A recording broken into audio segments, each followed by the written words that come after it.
It's finally going down, or at least we think it is, unless something changes. On Sunday afternoon in Saudi Arabia, Jake Paul and Tommy Fury will finally square off in a matchup of what some may call undefeated boxing prospects. But how should you bet this fight? So it's time for a boxing edition of Hitting the Books with one of the best voices around the sport of boxing. That is Bryan Fonseca. He's a content creator for the Action Network and co-host of The Mandatory. Bryan joins me now. Bryan, how's it going, man? Good as usual. I will say that much. Good as usual is good. Now, look, this fight is finally here. People have been waiting a long time for it. So now we're close to seeing this, and now people want to know how they should bet on this. So, Bryan, despite the fact that Jake Paul hasn't fought an actual competitive boxer, and Tommy Fury might be more known for being a runner-up on Love Island, you believe this is close to a 50-50 fight. Why do you see this bout as a toss-up, and do the betting odds reflect that? The betting odds had reflected that. If you can find them, because there's been some controversy about whether or not you could actually find this fight in your state. A lot of states do not have this fight available for some reason. I don't know if it's because they're in Saudi Arabia or because of other reasons, but it should be on sportsbooks. But nonetheless, Jake Paul has been a slight favorite for the duration of how long this has been on the sportsbooks recently. I think that flipped at some point because Tommy Fury may have opened as the favorite, but Jake Paul's been a slight favorite. But it's a 50-50 fight. Both guys are in the hundreds. Jake Paul is somebody who is a favorite because he has the most impressive win between these two guys, right? He beat Anderson Silva, who beat Julio Cesar Chavez Jr. Controversy because Julio Cesar Chavez Jr., not exactly the model former world champion in boxing, but is still a former world champion in boxing, and is somebody that Jake Paul beat. And it's somebody that Anderson Silva beat, and then Jake Paul took it to him, winning a clear unanimous decision, though I thought it was very close until he got the knockdown in the 8th round. And Anderson Silva, we should note, is 47 years old. Jake Paul was 25 at the time of the fight. But look, this is a close to 50-50 fight because Jake Paul, though he's a novice and hasn't really beaten any boxers of note, Tommy Fury hasn't either. And he only had a 12-fight-long amateur career. And although he's a Fury, he's a half-brother of Tyson Fury, who's a heavyweight champion of the world, and the son of John Fury, who, is a trainer and, has his own sort of baggage, right? But ultimately, what you're looking at here is Jake Paul has been the favorite. Jake Paul on points has been something that the books have been leaning, but I think the knockout is more likely if Jake Paul is going to win because I think Tommy Fury leaves his chin in the air too much. All right, so Paul being the favorite here, have to ask this. Is there value in throwing some dollars down on Fury, who's considered the actual boxer in this matchup?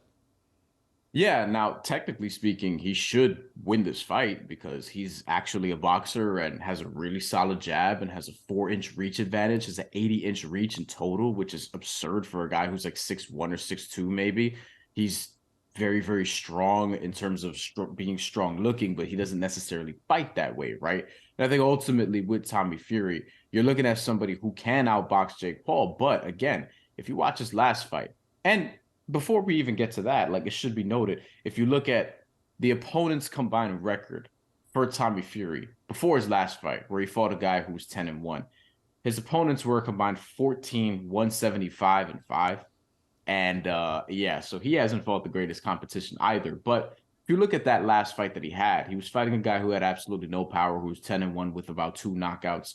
And you're watching him control the fight with his jab, but his opponent was clearly outclassed. And Tommy Fury was also, again, keeping his chin sort of a little bit too elevated for my liking, where somebody with Jake Paul's power, who's naturally the bigger and stronger man and who's listed as a cruiserweight for a reason, if he finds you with that big right hand, because if nothing else, he has a big right hand, and he connects with that, then yeah, Tommy Fury could go night-night. So what you're looking at here is basically Tommy Fury should have the overall skills advantage, but I think what people like myself are kind of betting on here is that Jake Paul is going to be able to find his chin and knock him out. And Tommy Fury has to demonstrate the ability to evade that big right hand.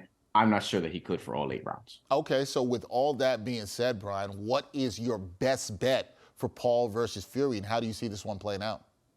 I'm not sure where the odds stand now. I'm going to have to check again, but you could find it probably in the plus 100s or maybe even plus 200 that Jake Paul wins by knockout. I hope that I'm wrong, but I think that this is possibly going to happen because of all the things that I laid out there previously. And Jake Paul, he does, we got to give him credit. He does tend to get better each and every fight. And he's somebody who, this is not without controversy because Jake Paul is involved.